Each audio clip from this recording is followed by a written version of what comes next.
sommes en direct sur la page Facebook de condolégal.com. C'est François Sellier qui vous parle en ce mercredi 26 mai 2021. Alors, comme d'habitude, je regarde si vous êtes là avec nous, si nous sommes en direct. C'est très important, sinon on parle pour rien. On se parle à trois, c'est pas très productif. Vaut mieux se parler avec tout le monde à l'écoute. Donc, je vérifie si nous sommes en direct. C'est le cas. Pardon, nous sommes en direct. Alors, ce soir, le plan de déconfinement en copropriété divise. Est-ce que ça vous dit quelque chose? Nous, oui, ça nous dit quelque chose, puis nos invités aussi, parce qu'ils sont dans cette soupe-là, dans ce bouillon-là, tous les jours.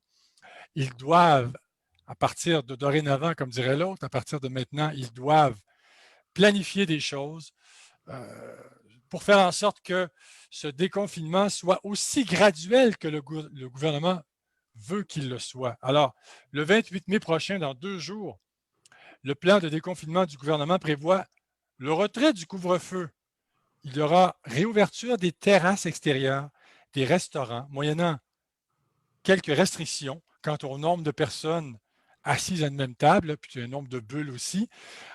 Les rassemblements sur les terrains privés et extérieurs sont également permis. On va revenir là-dessus tout à l'heure parce qu'il y a une confusion dans l'énoncé sur la page, sur le site web du gouvernement, à la condition qu'un maximum de 8 personnes provenant de résidences différentes ou les occupants de 2 résidences différentes soient respectés. Donc, il faut que ce soit ça, sinon on ne peut pas. Il y aura également reprise des événements devant un auditoire maximal de 2500 personnes en plusieurs zones indépendantes de 250 personnes dans les grandes salles de spectacle, amphithéâtre, stade intérieur et stade ou site extérieur avec place assise assignée d'avance. Ça vous dit quelque chose, ça? Parce que dans les copropriétés, ce que je viens de dire concerne les assemblées de copropriétaires. Ça aussi, on va en parler. Dès le 11 juin, les terrasses extérieures des bars rouvriront aussi, toujours conditionnel au respect d'un protocole quant au nombre de personnes qui y seront admises. À titre d'exemple, les zones rouges et oranges pourront permettre 2 adultes de résidences différentes ou les occupants d'une résidence par table. Alors là, peut-être que le parallèle qu'on peut faire avec ça, sont les salles communautaires. Il y a sûrement des copropriétés, Valérie Couture saura nous le dire, avec des salles à manger ou que sais-je. Alors, en fait, le déconfinement graduel annoncé par le gouvernement s'applique de la même manière en copropriété, avec quelques nuances à faire, et c'est de ça dont on va parler ce soir, pour que vous compreniez bien de quoi il s'agit. Il y en a déjà probablement d'entre vous qui le comprenez déjà. Donc, on va aussi parler des piscines, hein, parce que les piscines sont déconfinées depuis un certain temps, mais la distanciation est toujours de mise. D'ailleurs, excusez-moi, bon, on va régler ça là. Chez Odyssée Aquatique, qui a développé une grande expertise dans le domaine des piscines et autres installations de type aquatique, on précise que le chlore contenu dans l'eau tue la COVID-19. Mais il reste que la distanciation sociale demeure obligatoire, notamment dans les vestiaires, parce que le problème peut être dans les vestiaires, il peut être ailleurs que dans l'eau chlorée. Évidemment, il faut qu'il y ait du chlore dans l'eau pour tuer le virus, n'est-ce pas? Donc, les politiques, justement, petite remarque concernant les piscines publiques, les politiques d'accès sont différentes d'un endroit à l'autre. À titre d'exemple, certaines sont ouvertes à la population locale seulement. C'est-à-dire, disons, prenons l'exemple d'un complexe sportif situé à Dorval, eh bien, le complexe aquatique pourrait décider, dirait, alors seulement les gens de Dorval, tandis que d'autres imposent la prise d'un rendez-vous pour y accéder. Alors, c'est pas évident d'aller se baigner par les temps qui courent, mais bon, les férus de baignade comme moi trouveront toujours le moyen de satisfaire leurs besoins. Donc, en copropriété, il est plus particulièrement question d'un plan de confinement dans les piscines et autres installations aquatiques, comme j'ai dit tout à l'heure, dans les salles communautaires où se tiennent des assemblées de copropriétaires, sur les terrasses extérieures et autres lieux communs, les gyms situés à l'intérieur d'un immeuble. Nous allons donc essayer de démêler tout ça avec nos 2 invités aujourd'hui. La web radio, je vous rappelle qu'elle est c'est une présentation aujourd'hui du cabinet Terrien Couture Jolicoeur, donc présentation de Terrien Couture Jolicoeur, notamment Éric Lecourt, notaire, ainsi que Eva Daragi, notaire.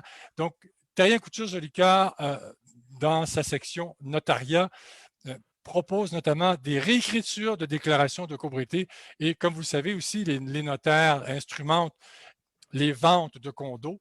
Donc, 2 services essentiels en copropriété. Donc, Terrien Couture Jolicoeur, une adresse à retenir. Pour en savoir plus, vous allez taper groupe tcj.ca ou vous pouvez tout simplement taper Eva Daragi, tel que c'est écrit, comme vous le voyez, ou Éric Lecourt, TCJ, et toutes leurs coordonnées sont là. Donc, c'est dit. Alors, je vous présente mes invités que vous connaissez, qui n'ont plus besoin de présentation. Maître Yves Papineau, avocat émérite. Bonsoir, Maître Papineau.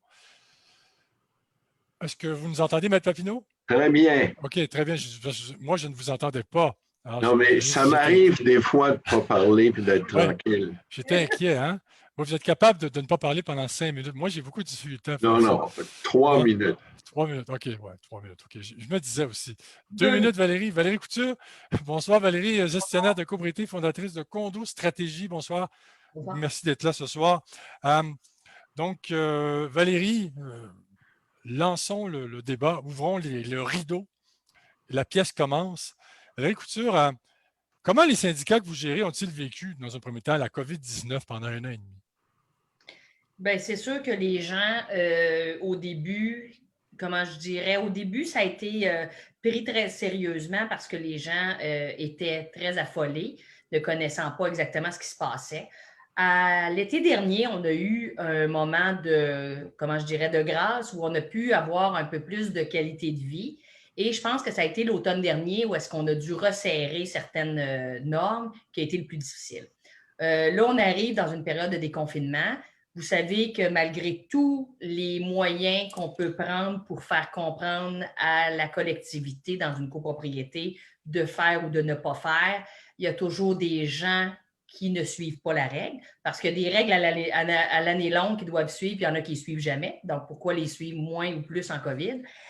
Ceci étant, je crois que ça va être un peu plus facile, malgré la fatigue énorme des gens de rester à distance, enfermé, ne pas utiliser le gym et tout ça. Ça a été, les piscines, ça a été une chose, mais les gyms, ça a été très difficile en copropriété parce qu'on a beaucoup d'adeptes et puis ça a été compliqué dans plusieurs copropriétés de gérer ça. Et vous savez que comme gestionnaire, on propose, on suggère, on est les professionnels de la gestion, mais on a un conseil d'administration qui prend la décision ultime. Fait qu'on doit s'adapter pour mettre les mesures en place qui reflètent les décisions du CA. Oui, effectivement. Et est-ce que, parce qu'il y a bien des gens, on va se comprendre, là. D'ailleurs, j'invite nos auditeurs à poser toutes les questions qu'ils veulent poser à nos invités, qui tâcheront d'y répondre autant que faire se peut, parce qu'il y a des zones grises en ce moment, ce n'est pas toujours évident. Tout le monde est tanné de la COVID-19. Tout le monde en a plein le dos de la COVID-19. Tout le monde est tanné d'entendre ça. Tout le monde a hâte de retourner à une vie normale. Mais malheureusement, comme nous ne sommes pas encore retournés à une vie normale et que le déconfinement graduel commencera bientôt, eh bien, la copropriété n'échappe pas à la règle. Donc, posez vos questions. Si vous en avez envie, si vous n'êtes pas trop tanné, pas trop écœuré, posez vos questions. Nos invités se feront un plaisir d'y répondre. Valérie Couture, est-ce qu'on sent la fébrilité, justement, en raison d'un écœurement, d'une écœurite aiguë? Est-ce qu'on sent la fébrilité à l'aube d'un plan de déconfinement annoncé par le gouvernement? Oui, un peu, mais je sens que la fébrilité est beaucoup plus à l'extérieur de la copropriété présentement qu'à l'intérieur de la copropriété. Et ça joue en notre faveur dans la collectivité parce que les gens ont plus le goût d'aller au resto, sur la terrasse du resto, etc. C'est sûr que pour les syndicats d'ampleur qui ont des grandes terrasses, tout ça, il va falloir s'assurer, mais là, on n'est pas la police non plus, mais s'assurer que le respect se fait. Mais ça, ce n'est pas une mince tâche, là. C'est quand même quelque chose d'important. Mais c'est toujours de rappeler les consignes pour être sûr que les gens puissent en profiter le plus longtemps possible et non pas qu'il arrive des choses, des recrudescences de la COVID-19 dans un immeuble. Et vous dites tout à l'heure, il y a toujours des délinquants qui ne respectent pas les consignes sanitaires. Bon, évidemment, poser la question, c'est y répondre. Qu'est-ce qu'on fait avec ces gens-là? Il faut leur rappeler gentiment, il faut leur dire, écoutez, mais il y a beaucoup de susceptibilité hein, dans ce temps-là. Absolument. Puis dans la réglementation, déjà, il y a des règlements d'écrit, on doit les rappeler puis les faire respecter. Quand on est en période comme ça, c'est que les gens là, ont tout perdu leur repère durant la COVID-19. Hein. Pas de voyage, pas de sociabilisation à l'extérieur et tout ça. On a tout changé nos moyens de faire pour s'adapter. Et là, c'est justement, il faut s'assurer que les gens ne vont pas ouvrir la barrière tout d'un coup puis ne plus rien faire. Fait qu'il faut continuer de temps à autre avec les personnes vraiment qui nuisent de s'assurer de serrer la valve un petit peu dans le Oui, sens. c'est ça. Pour ne pas dire la vis, c'est Oui, ça. Hein? oui, Mais comme nous ne sommes pas des fascistes, évidemment, il faut employer des termes un peu plus, comment dirais-je, un peu plus doux, n'est-ce pas? oui, c'est Euh, ça. Yves Papineau, est-ce que pour certains copropriétaires, parce qu'on sait que euh, le déconfinement graduel peut être interprété par certaines personnes comme ça y est, la liberté totale, nous recouvrons la liberté totale dès, dès la suspension, dès la suppression du couvre-feu dans 2 jours, il y a des gens qui vont se dire ça y est, on est déconfiné, nous sommes revenus à la vie normale. Est-ce que le plan de déconfinement du gouvernement peut être interprété comme la fin des mesures sanitaires? Si oui, quel conseil vous donneriez aux syndicats de copropriétaires qui pourraient faire face à des débordements? Parce qu'il y a toujours des gens qui interprètent autre chose que la réalité. Écoutez, premièrement, ça va être, si on peut, sur le site du gouvernement, il y a les mesures, on pourrait les imprimer et les afficher dans l'immeuble. Oui, il y a un déconfinement. Comme vous dites, il y en a qui n'ont pas tout à fait compris qu'un déconfinement, c'est pas on fait ce qu'on veut. Il y a encore les mesures sanitaires, il y a encore le masque, il y a encore la distanciation. Il faut respecter ça. Et pas juste au point de vue légal, mais pour notre santé. Malheureusement, les gens se plaignent que ça fait 1 an et demi qu'on est confiné, mais ceux qui se plaignent le plus, c'est ceux qui en ont fait le moins. Alors, faut faire attention à ça. Maître Papineau, il y a justement une question d'une auditrice par rapport à ce que vous venez de dire. Est-ce que les mesures, bon, le masque est encore obligatoire, mais, mais le masque, le port du masque dans les parties communes d'une copropriété, corrigez-moi si je me trompe, n'a pas été décrété obligatoire hein, au Québec? Mais il n'y a pas de. Là, les arrêtés ministériels, M. Sellier, ne peuvent pas indiquer tout et partout. Là. Mais il y a un principe, c'est que dans les endroits publics, on doit porter un masque. Et moi, une partie commune, je trouve ça un petit peu pas mal public. Oui, ouais, effectivement. Et est-ce que les mesures de désinfection, ça c'est une question qu'on peut se poser, sont encore nécessaires? Nettoyer les rampes, les poignées, les Ben postes? moi, je pense pas que la COVID est au courant que le déconfinement, ça veut dire que Ouais, ça ne marchera plus. Là. ouais, ouais. La COVID, elle est encore là. La seule chose, c'est qu'il y en a moins. Les gens sont plus vaccinés. Théoriquement, les gens ont plus l'habitude de se laver les mains, de garder un masque, mais on l'a vu, là, les fins de semaine, les plages, on le voit. Moi, je demeure dans le Vieux-Montréal. Les gens dans le Vieux-Montréal, il y en a qui se pensent que tout est terminé, là. Ouais, effectivement. Maître Papineau, voici ici la page du gouvernement du Québec, plan de déconfinement, là, québec.ca, santé, problèmes de santé. Donc, on dit notamment, à partir du 28 mai, hein, lever des interdictions de déplacement, reprise des événements devant un auditoire maximal de 2500 personnes en plusieurs zones indépendantes de 250 personnes dans les grandes salles de spectacle, amphithéâtres, stades intérieurs et stades ou sites extérieurs avec place assise assignée d'avance. Alors, Maître Papineau, d'ailleurs, qui, qui a écrit 3 ouvrages, il y a un troisième ouvrage qui est en voie d'être publié sur les assemblées de copropriétaires qu'on vous montrera tout à l'heure chez Wilson Lafleur disponible. Des ouvrages essentiels pour bien comprendre la mécanique des assemblées de copropriétaires. Ça veut dire quoi, M. Papineau? Quand on dit 250 personnes dans les grandes salles, est-ce que ça veut dire qu'on pourrait tenir une assemblée générale de copropriétaires Ça va prendre une grande salle s'il y a 250 personnes, mais avec une distanciation de 2 mètres, est-ce que ce serait possible? Pouvez-vous nous expliquer un peu comment on interprète ça pour les assemblées de copropriétaires? Mais regardez, on nous dit on peut, puis là, on pense entre autres au Centre Bell.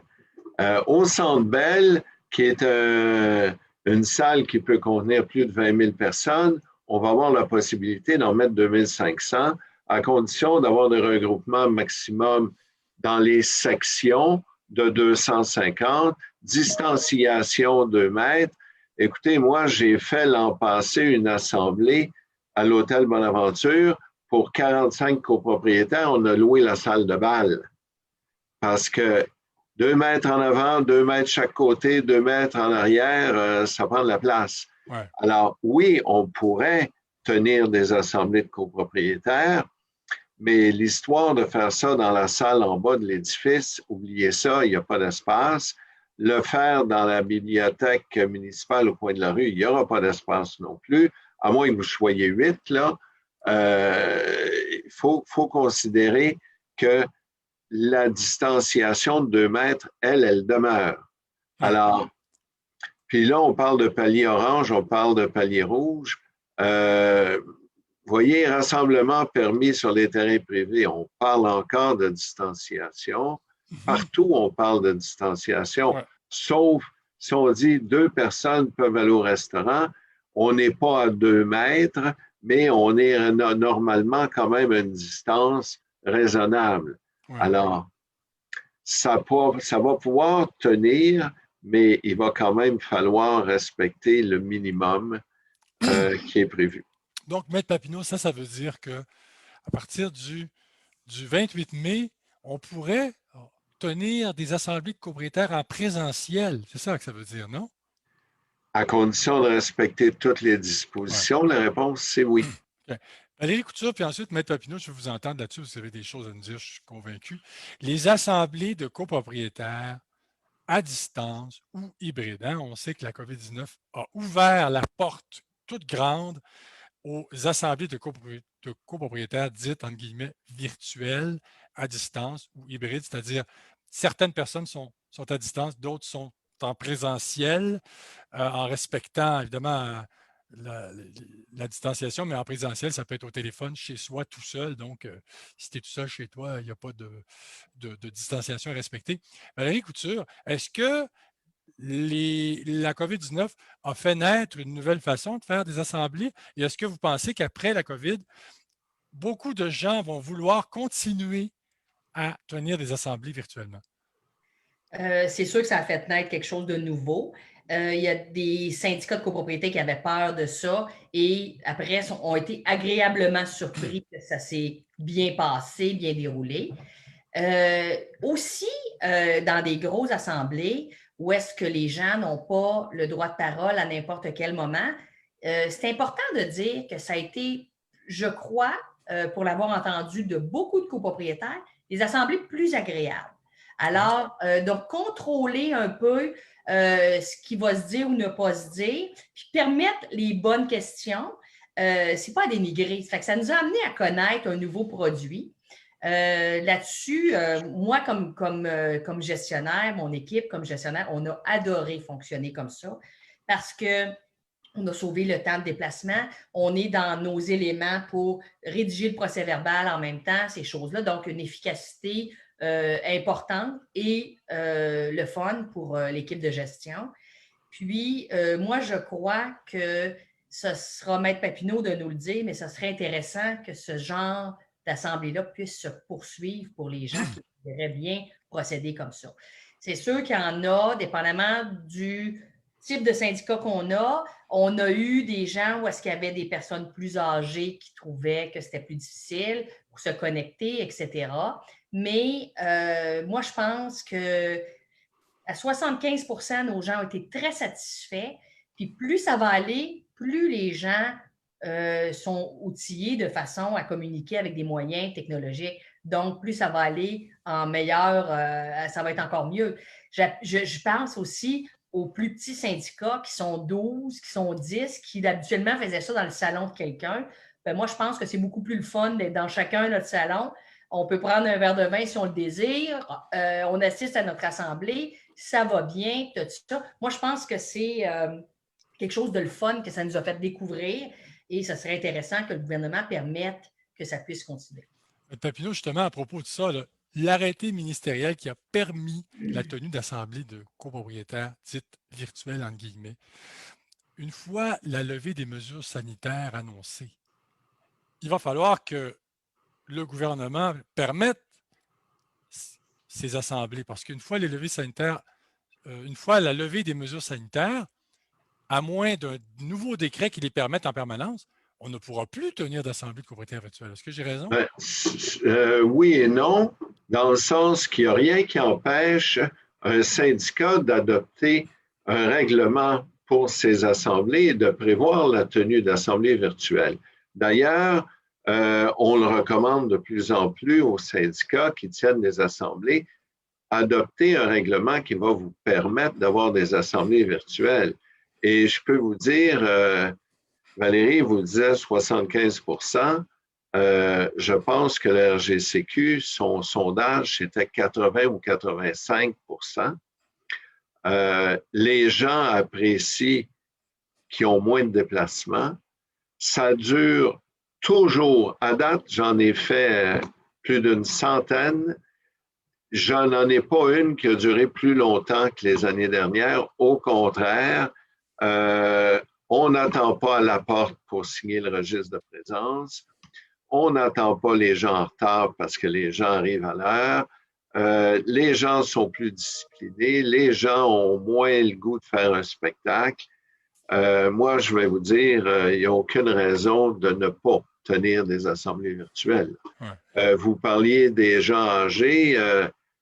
Je peux vous dire, moi, que je ne sais pas si je l'ai déjà compté à votre émission, mais j'ai une dame de 80 quelques années à qui j'ai parlé, puis elle m'a dit, ben savez-vous, je vais faire venir mon petit-fils avec son ordinateur, lui, il va m'organiser ça, puis moi, je vais y faire son souper favori. Alors, elle, ça a été une soirée extraordinaire pour elle. Son fils, son petit-fils aussi. Il a vu sa grand-mère, la grand-mère a vu le petit-fils, la grand-mère a eu son assemblée, le petit-fils a eu le souper qu'il voulait. Regardez, tout le monde était gagnant là-dedans, là. Alors, ça crée une ambiance propice à la détente. Ben, écoutez, on a eu un autre où on a ouvert la caméra et monsieur est en train de manger sur la table de la salle à dîner avec son verre de vin. Demandez-lui, lui, l'an prochain, de redescendre dans le sous-sol 2, en bas, sur une chaise droite pour tenir une assemblée de copropriétaires. Il va s'ennuyer de sa salle à dîner et de son verre de vin. Yves Papineau, vous parliez du registre de présence en début d'intervention. Ça peut prendre jusqu'à une demi-heure en présentiel pour seulement prendre les présences. Monsieur Sellier, j'ai déjà vu des assemblées commencer à 8 heures parce que les gens arrivaient en retard, les gens arrivaient avec des procurations, etc. Alors, au lieu de commencer à 7 heures, Valérie l'a vécu. Je vais vous dire, combien de fois on a commencé des assemblées en présence à l'heure, c'est inversement proportionnel à celle qu'on a en virtuel. En virtuel, c'est 98 qu'on commence à l'heure, tandis que c'était le contraire, c'était 98 qu'on ne commençait pas à l'heure en présentiel. Mais il y a des gens qui ont... Oui, Valérie, on ne parle même pas, François, des votes.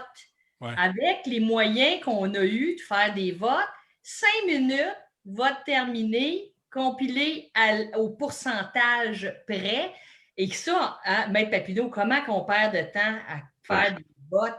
C'est pas possible. Les gens, on finit par en perdre parce qu'ils se disent, ah ben là, ça fait 20 minutes qu'ils sont en train de compter, puis 20 minutes, ça va bien, là, on ne se comptera pas de peur. C'est sûr que c'est beaucoup d'avantages. Puis là, Maître Papineau a donné l'exemple du monsieur qui est en train de prendre un bon souper avec son verre de vin et que sa soirée d'assemblée générale va être aussi le fun que la grand-maman qui a reçu son petit-fils parce qu'il était confortable. Je peux vous dire que les assemblées générales, là, quand on fait ça dans des garages, chacun amène sa chaise, on a des gens à mobilité réduite qui arrivent, qui ont, tu sais, là, ces gens-là sont tous chez eux, assis très confortablement avec un appareil, un iPad ou quoi que ce soit, puis ils sont au courant de tout. Et, n'oublions pas, les gens peuvent moins crier dans l'Assemblée sur n'importe quoi, à n'importe quel moment, ce qui permet qu'on a un meilleur quorum, puis les gens sont contents, ils vont revenir à l'Assemblée. Effectivement, c'est le cas. Maître Papineau, je reviens à vous parce qu'une très bonne question nous est posée. Alors, voici la question commentaire. Je sais qu'AG Connect est comme une norme. AG Connect, évidemment, c'est un logiciel d'assemblée de copropriétaires.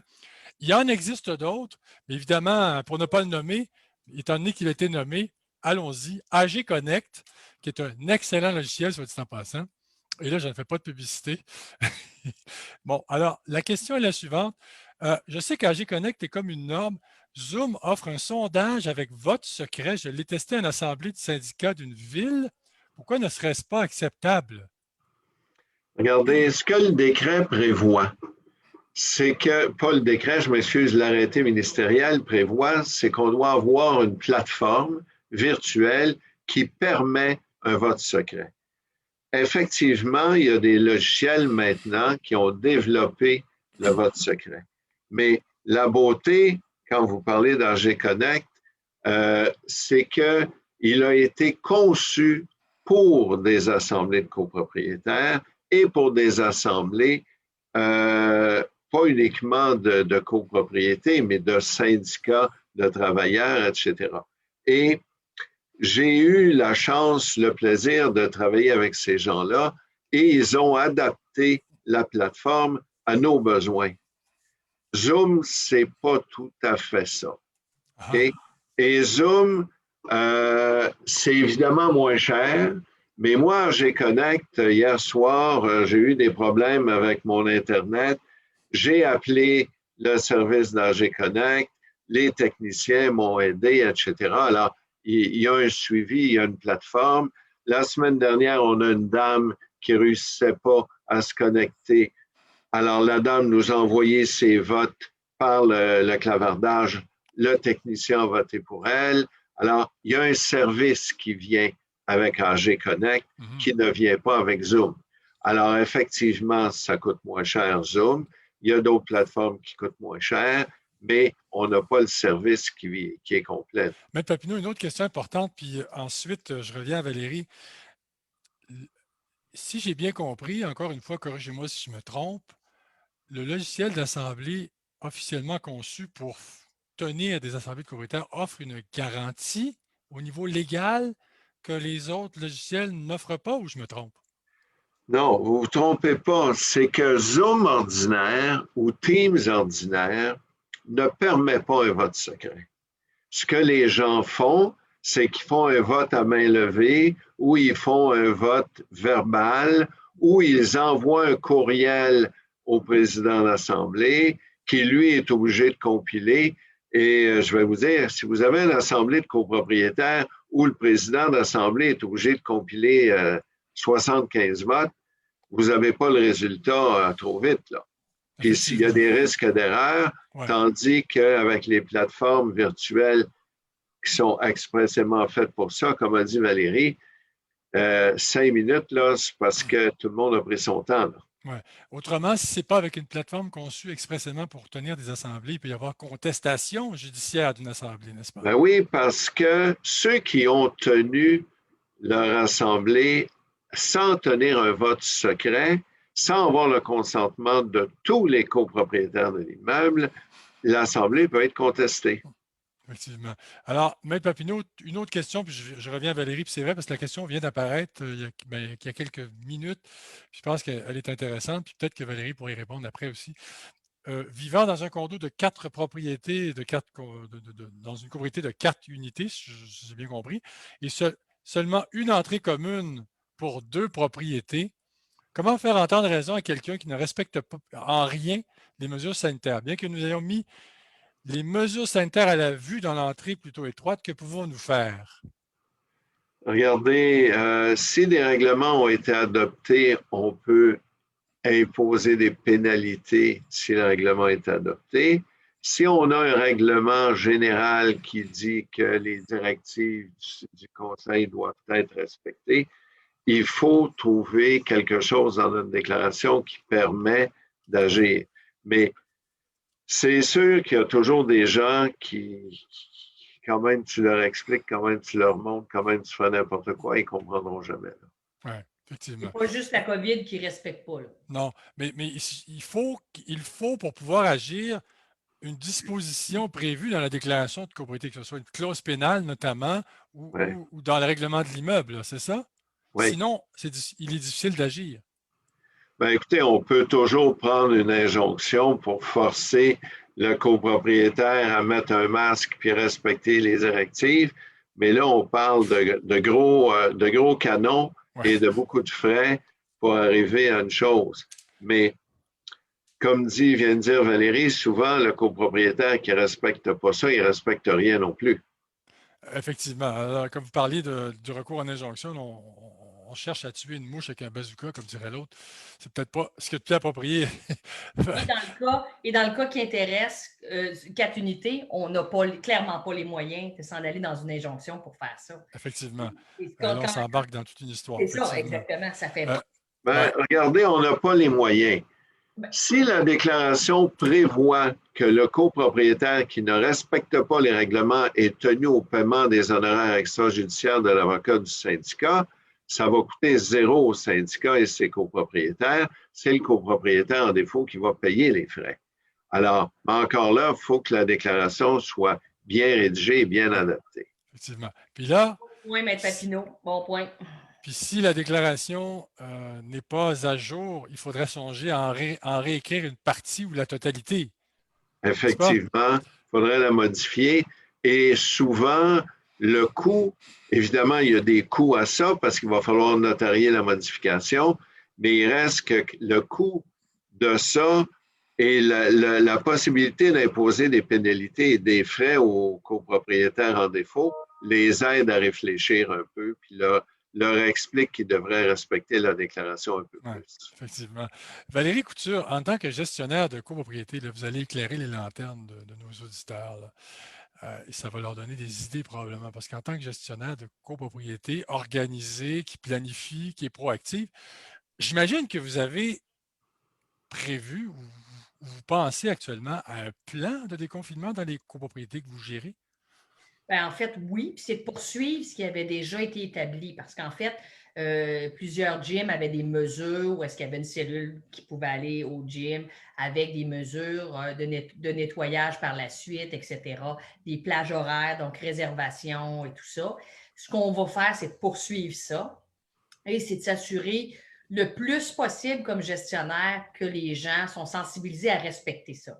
Ouais, Bien, tantôt, comme on a dit, on ne peut pas non plus frapper sur les gens qui ne respectent pas. Ce qu'on ouais, veut, c'est que tout ça se passe graduellement. On souhaite que les gens écoutent pour pas qu'on retombe dans une mauvaise situation, comme ce qu'on voit, comme à la plage, on a vu en fin de semaine, puis tout ça. Il faut vraiment que nos gens se respectent comme collectivité et respectent les demandes du syndicat. ouais. Je pense que tous les syndicats, autant les administrateurs, il ne faut jamais oublier que les administrateurs qui demandent, qui mettent en place ces choses-là, font partie de monsieur, madame, tout le monde qui va respecter les normes qui sont mises. Donc, si la terrasse n'est pas ouverte ou elle est ouverte pour 10 personnes en même temps, bien, ça ne donne rien d'arriver puis de chicaner. Il faut vraiment s'assurer que les gens sont encore patients un peu pour respecter le déconfinement qui va se faire graduellement. Oui, justement, parlant de terrasses, là, le 11 juin, ouverture des terrasses extérieures des bars. Est-ce qu'on peut faire un parallèle, Valérie Couture, avec les terrasses extérieures de copropriété?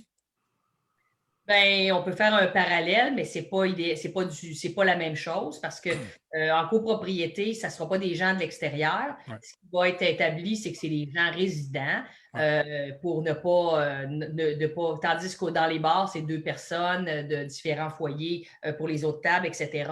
Mais ça reste que quand même, on peut commencer à permettre aux gens de l'utiliser, de respecter, comme Maître Papineau l'a dit. Si habituellement il y a 30 tables sur la terrasse, ben, il faut s'assurer qu'ils sont placés en fait à respectant 2 mètres de chaque côté pour que les gens qui sont assis soient en sécurité. ouais, Puis des mécanismes aussi de nettoyage, qu'on se nettoie les mains quand on arrive sur la ouais, terrasse, ouais, etc., etc. ouais, effectivement. Maître Papineau, une autre question. posée par le même internaute. Très bonne question, encore une fois. Je vous la pose immédiatement. C'est à quand l'obligation de mettre à jour la déclaration de copropriété? Plusieurs ne veulent pas de clause pénale et ne suivent pas finalement le contenu de la déclaration, peut-être parce qu'ils ne l'ont pas lu ou peut-être parce que ça ne les intéresse pas. Est-ce que ça devrait, il me semble que c'est pertinent, d'obliger une réécriture de déclaration de copropriété? C'est évident là, pour toutes sortes de raisons. Il y a des copropriétés où ils ont une déclaration de 1980. Ouf. Le Code civil a été modifié en 1994, a été modifié en 2002, a été modifié en 2019, en 2020. Et on dit aux gens, lisez votre déclaration et respectez-la, mais elle n'est pas à jour, puis il y a des dispositions qui ne sont pas légales. Ça ne va pas Ouais. tellement bien. Et Ouais. je disais, puis je ne vais pas répéter pour répéter, mais si vous modifiez votre déclaration, que ça permet de récupérer les honoraires extrajudiciaires engagés, c'est vite payé une réécriture. Là. Quand on prend une injonction et que le copropriétaire va avoir à payer les frais, c'est vite remboursé. Là. Effectivement, parce que la clause pénale, effectivement, c'est un mode de remboursement rapide. Mais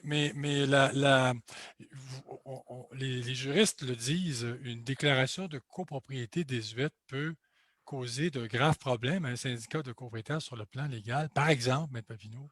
Ben écoutez, je pense aux gestionnaires. On dit, nous, aux copropriétaires, lisez votre déclaration. Et là, le copropriétaire la lit, puis là, le gestionnaire, il dit, ben, c'est pas ça le règlement. Ben là, le copropriétaire, il dit, ben non, Maître Papineau, il nous a dit à l'émission hier soir de lire la déclaration. On l'a lu. Puis la gestionnaire n'a pas raison, c'est pas ça qui est écrit. OK. On fait quoi, là? Ben, il y a une chose, François, Oui, si je peux Valérie. me permettre de rajouter, c'est Oui, sûr que oui. si M. Papineau a dit quelque chose, puis moi, je veux dire d'autres choses, j'ai jamais raison. Ça, c'est la première affaire.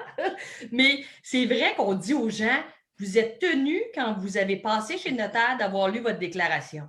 Mais là, après, effectivement, ça nous arrive. C'est curieux puis c'est cocasse, mais ça nous arrive. Là, la personne nous dit, oui, mais c'est ça qui est marqué dans la déclaration.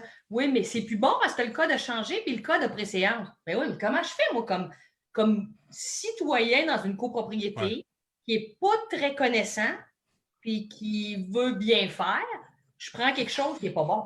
En fait, ça devient urgent de le faire parce que là, depuis, ça a été modifié en 1994, on a été tranquille pendant des années, mais là, depuis 5 ans, ça n'a pas de sens. Là. Avec l'adoption du projet de loi 16, 141, 41.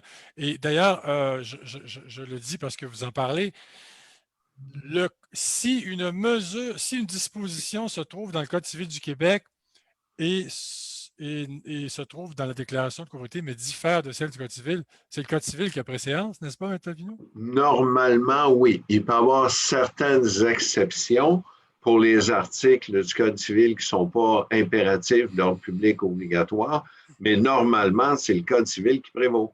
Voilà. Et s'il n'y a rien dans la déclaration, mais qu'il y a quelque chose dans le Code civil, évidemment, on se réfère au Code civil. C'est bien Effectivement. Valérie Couture, comment vous avez géré les piscines depuis le début de la COVID? Les installations aquatiques, les bains tourbillons, les saunas, les vestiaires et tout le reste? Dans un premier temps, ils ont été fermés une grande partie de l'année, de la portion de la période de la COVID. Là, il y a certaines piscines qui sont en réouverture. Il y a la même chose, il y a un agenda, il n'y a aucun invité externe au bâtiment, il y a des cellules qui sont en place. Mais je dirais, comme je l'ai dit tantôt, la piscine, c'est un petit peu moins utilisé que les gyms.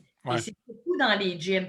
Mais dans les piscines, dans un premier temps, dans les bâtiments, pendant que ça a été fermé, on s'entend que les bâtiments, les budgets ont resté disponibles parce qu'on n'a pas changé certaines piscines. Ça a été des économies assez substantielles. Oui. Absolument. Et il faut s'assurer qu'on a des bonnes personnes, des bons surintendants, des bons concierges de l'immeuble, parce que tous ces processus-là qu'on a mis en place, ça passe par des gens qui ont l'œil vif pour suivre les copropriétaires, les ramener à l'ordre un petit peu, leur dire non, non, tu n'es pas sur la plage, tu ne peux pas aller, tu n'as pas indiqué ton nom sur la feuille, tu ne peux pas y aller, tu n'as pas réservé dans l'application par téléphone ou ces choses-là. Fait que c'est sûr que ça a été du casse-tête. Puis pour cette raison-là, il y a des syndicats qui les ont jamais réouverte du tout. Et comment vous planifiez rouvrir ces piscines-là? Parce que vous avez sûrement, en tant que gestionnaire, vous avez un rôle conseil auprès des administrateurs, auprès du syndicat. Qu'est-ce que vous allez suggérer à vos administrateurs lorsque le déconfinement graduel permettra, ou en tout cas devrait permettre d'ouvrir les piscines, de rouvrir les piscines? Bien, c'est d'y aller en respectant le plus longtemps possible les normes du gouvernement. Naturellement, de ne pas réouvrir tout en même temps. Donc, d'y aller par étapes. Si la terrasse est prioritaire, on va ouvrir la terrasse. Si le gym est en prioritaire, on va peut-être permettre d'autres choses au niveau du gym, mais pas d'ouvrir toutes ces installations-là parce que là, moi, je pense qu'on ne peut pas assurer, en ouvrant tout en même temps, un contrôle et un respect. Si on y va par palier, donc d'importance, qu'est-ce qui est le plus important, ça risque de mieux fonctionner. Écoutez, on se disait avant que la web radio commence que par certains côtés, les copropriétés sont un peu des no man's land, là, excusez-moi l'anglicisme, pour ne pas dire, c'est comme des zones grises en matière réglementaire. Il y a comme des fois des choses qui s'appliquent difficilement en copropriété que l'on peut appliquer normalement dans d'autres sphères d'activité, dans d'autres secteurs d'activité. Est-ce que c'est vrai de dire ça? Est-ce que j'ai un peu raison de dire qu'il y a des zones grises? Bien, absolument. Tantôt, Maître Papineau l'a dit sur les espaces communs. Tu sais, un endroit public.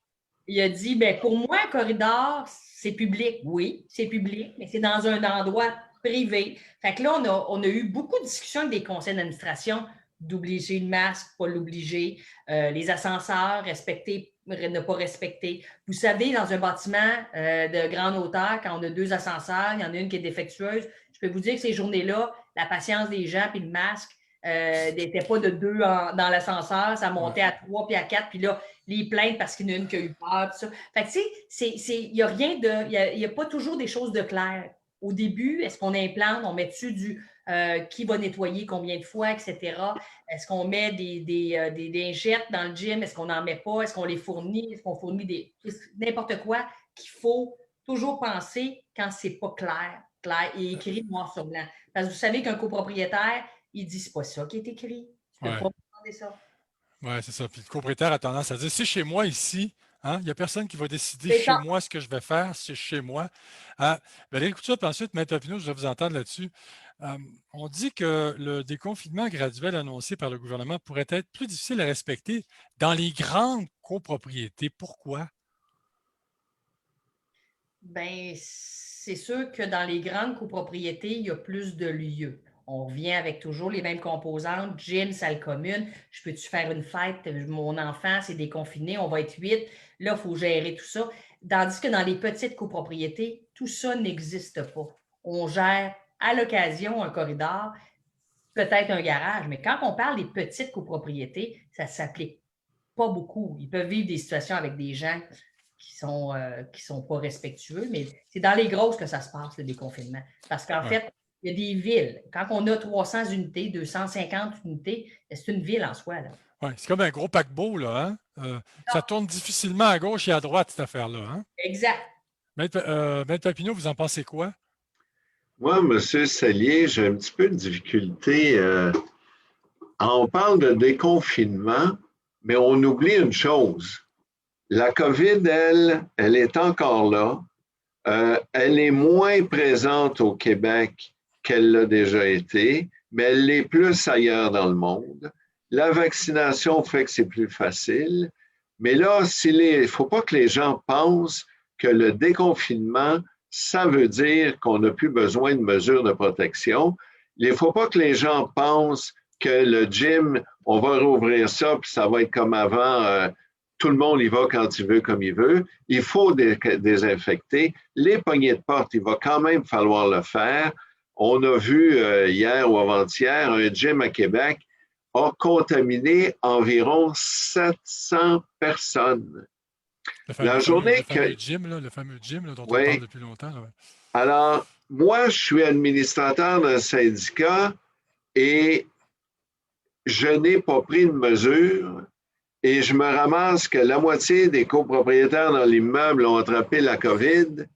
Peut-être que mon téléphone va sonner pour me dire que je n'ai pas fait mon travail.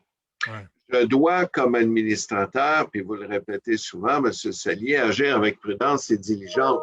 Ouais. Alors, déconfinement, ça ne veut pas dire on oublie toutes les mesures sanitaires. Ça veut dire on est moins strict, mais on fait quand même attention. Effectivement. Et est-ce que des administrateurs négligents pourraient être inquiétés sur le plan légal en lien avec la COVID-19? C'est certain. Regardez les petits amis du gym à Québec, là. Ouais. Ils vont avoir des accusations. Il y en a un bar, là, j'oublie le nom, qui a eu la même chose. Il y a des gens qui vont avoir des accusations parce qu'ils n'ont pas, un, respecté les directives, mais deux, parce qu'ils ont causé des dommages, ils ont causé des préjudices à certaines personnes. C'est pas vrai qu'on va se sauver de ça sans que personne n'ait rien, là, comme Effectivement. conséquence. Deux autres questions pertinentes posées par des auditeurs. Continuez, c'est vraiment intéressant. Euh, Première question, peut-être l'un de vous deux pourriez me répondre. Sinon, c'est pas grave, on n'a peut-être pas les réponses à toutes les questions. Ça concerne les piscines. Est-ce qu'on applique les mêmes règles pour les piscines intérieures et extérieures? Est-ce que les mêmes règles s'appliquent? Pas évident, hein? Ouais, moi, je vois pas nécessairement de différence dans ce que Maître Papineau vient de dire. On continue d'appliquer des règles et on ne pourra pas être 75 autour d'une piscine extérieure puis d'être 5 autour d'une piscine intérieure. Moi, je Ouais. pense que les mêmes règles s'appliquent, mais le juriste, c'est Maître Papineau. Mais oui, mais vous savez, il y a une question de gros bon sens là-dedans. Et effectivement, comment on va faire? La piscine, on va la rouvrir. Mais on a notre distanciation de 2 mètres pareil. Ouais. On n'aura pas les chaises, tout le monde collé sur le bord de la piscine non plus. On n'aura pas le même nombre de personnes dans la piscine non plus. Et la piscine intérieure, qui est généralement plus petite, il va y avoir moins de monde dedans. Puis autour de la piscine, il va y avoir moins de monde. Il faut toujours garder en tête les normes minimales qui sont distanciation puis éviter la propagation du virus. Ouais. Autre excellente question. Pourrait-on imaginer qu'une preuve de vaccination soit requise pour aller au gym ou à la piscine d'une copropriété? J'imagine déjà les conflits, dit-elle.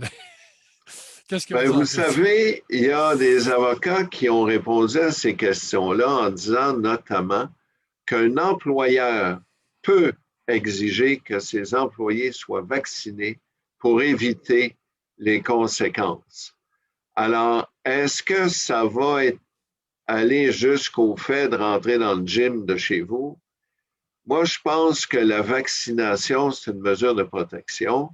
Est-ce qu'on va pouvoir arriver puis dire ça brime les libertés individuelles? J'écoutais l'autre jour un grand juriste de droit humain disait que oui, on pourrait arriver puis à limiter les droits des personnes qui ne sont pas vaccinées. Ouais, Alors, effectivement. effectivement, la réponse peut être probablement et très probablement oui. Bon, Moi, je te donnerais mon opinion de gestionnaire oui. là-dessus. C'est encore, c'est qui va faire la vérification de qui est vacciné ou pas. Ben oui, mais les gestionnaires, vous servez à quoi? Les gestionnaires, ce sont des hommes ou des femmes orchestres. Hein? Embarquez pas là-dedans, Maître Papineau, on est en public, OK? Bon, alors, on va laver notre linge sale en privé. Non, C'est ça, c'est exactement. C'est pour ça qu'on se connecte un peu avant, on lave notre linge sale. oui, c'est Non, ça, avant et après. C'est ça qu'on fait. Avant, puis après, on voit après la différence. c'est Après, ça. on est Blague clean, à on se sent plus clean. Oui, Blague à part, on ne peut pas demander à notre concierge résident de vérifier ça. On ne peut pas, Dieu merci qu'on ne donne pas cette tâche-là à nos administrateurs. On a déjà de la misère à en garder, à en recruter. ouais. Là, on va le faire jouer à la police. Fait que ça peut être une bonne chose, mais je pense que c'est difficilement applicable en copropriété parce que ça donne une tâche très, très, très ingrate. Et dans les grandes copropriétés d'ampleur, les agents de sécurité qui sont sur place ont bien d'autres tâches à fouetter que de vérifier ça. Mais ça, c'est mon opinion. Ouais, effectivement, mais c'est une très bonne opinion. Maître Papineau, vous disiez récemment que qu'en raison de la COVID-19, les syndicats de copropriétaires doivent en faire plus que ce que les autorités sanitaires nous demandent. Pourquoi?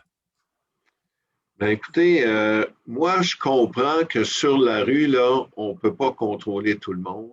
Je comprends qu'au centre d'achat, on ne peut pas contrôler tout le monde, mais chez nous, je pense que j'ai droit à une protection et je pense que j'ai droit à ce que les autres personnes de l'immeuble respectent les dispositions de la loi, les directives. Alors, je dois me sentir en sécurité. La Charte des droits et libertés, toutes les lois, tous les règlements, ça prévoit qu'on a le droit chez nous d'être en sécurité. Alors moi, si mon syndicat ne s'occupe pas de ma sécurité, je fais quoi là? Effectivement. Et puis, on veut aussi éviter de verser dans une troisième vague. Donc, il faut en faire plus que moins. Écoutez, moi, je regardais les gens en fin de semaine.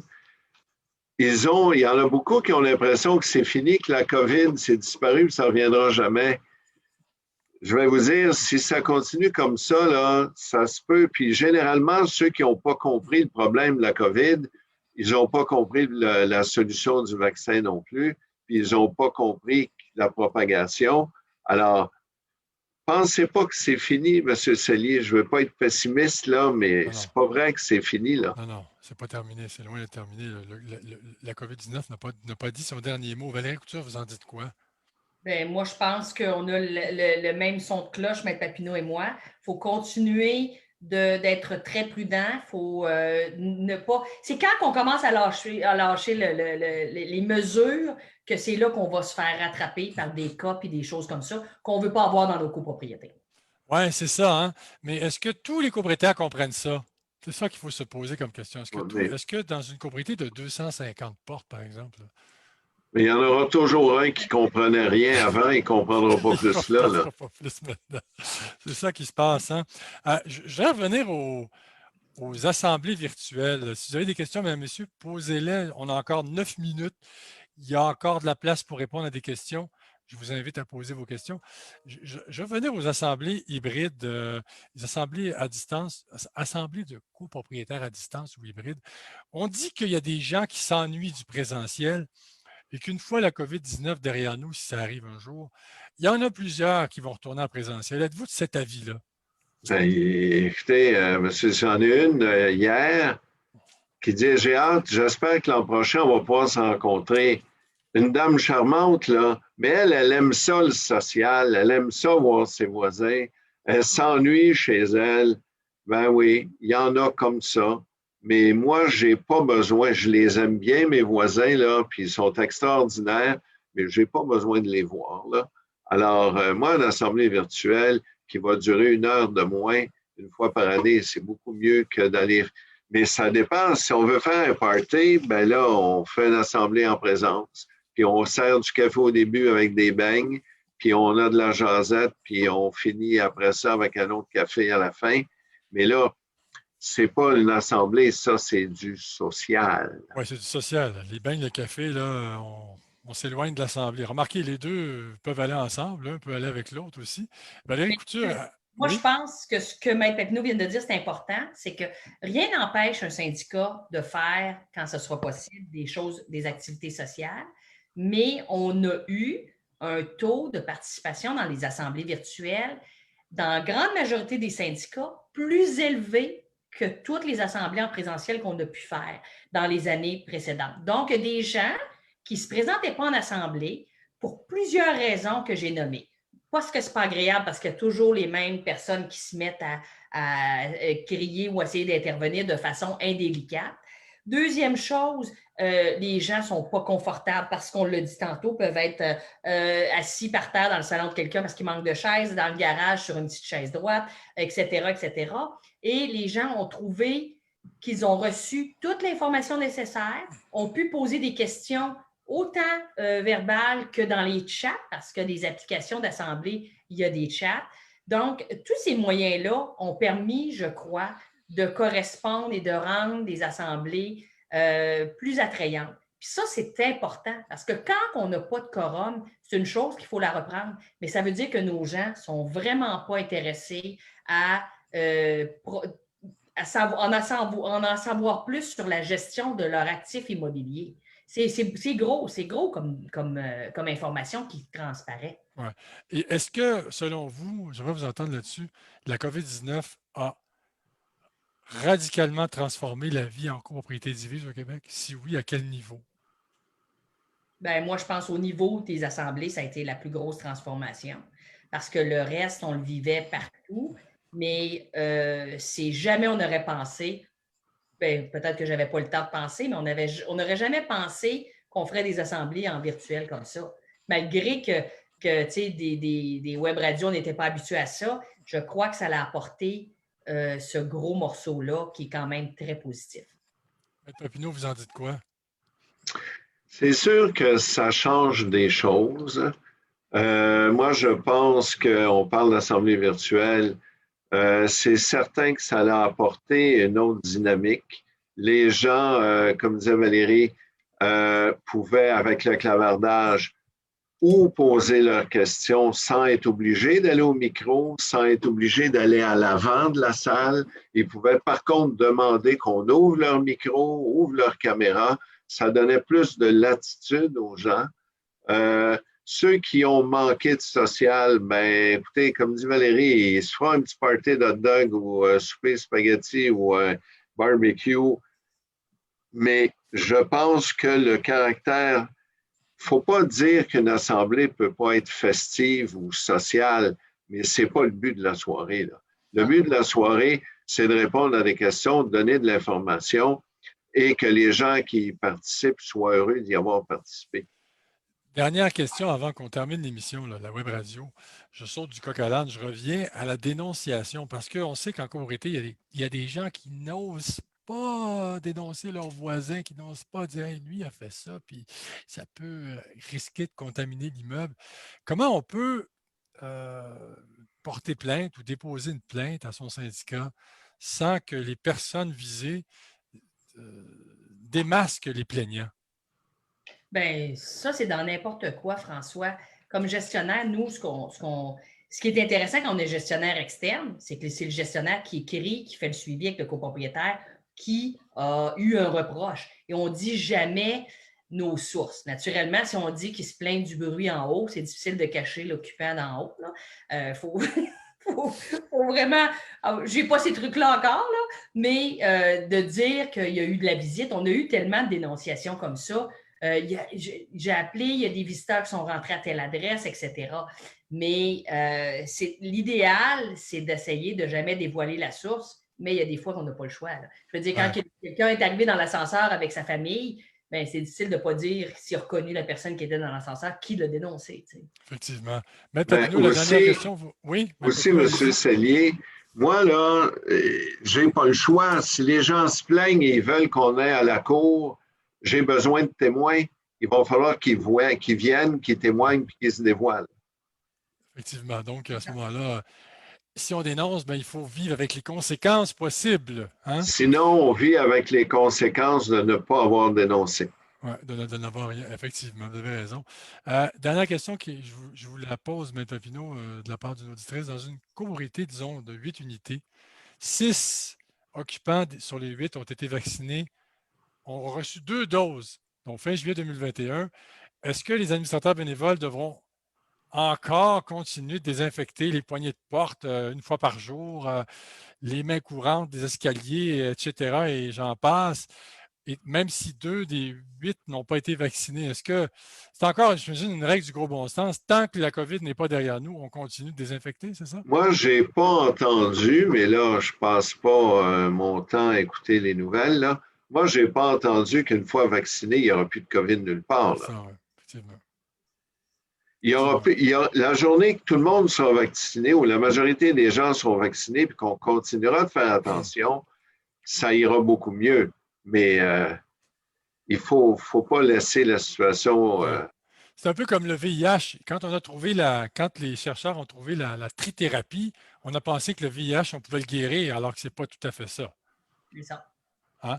Alors, c'est tout pour aujourd'hui. Alors, merci d'avoir été avec nous. Juste vous rappeler une petite chose avant qu'on se quitte, là, c'est que cette web radio était une présentation du cabinet d'avocats, du cabinet de juristes Terrien Couture Jolicoeur, notamment son service en notariat qui fait la réécriture des déclarations de copropriété et puis aussi, évidemment, les notaires instrumentent les ventes, la vente, la transaction en copropriété, un condo, donc un appartement détenu en copropriété divise. Donc, Éric Lecourt et Eva Daragi sont deux notaires qui font ces choses-là, qui exercent et qui posent ces actes. Donc, c'est groupe tcj.ca, donc Terrien Couture Jolicoeur. Merci à nos invités d'avoir été là. Madrid Papineau, avocat émérite, toujours un plaisir que vous soyez là avec nous. Merci d'avoir été là. Bonne fin de soirée. Et Valérie Couture, gestionnaire de copropriété, fondatrice de Condo Stratégie. Merci d'avoir été là.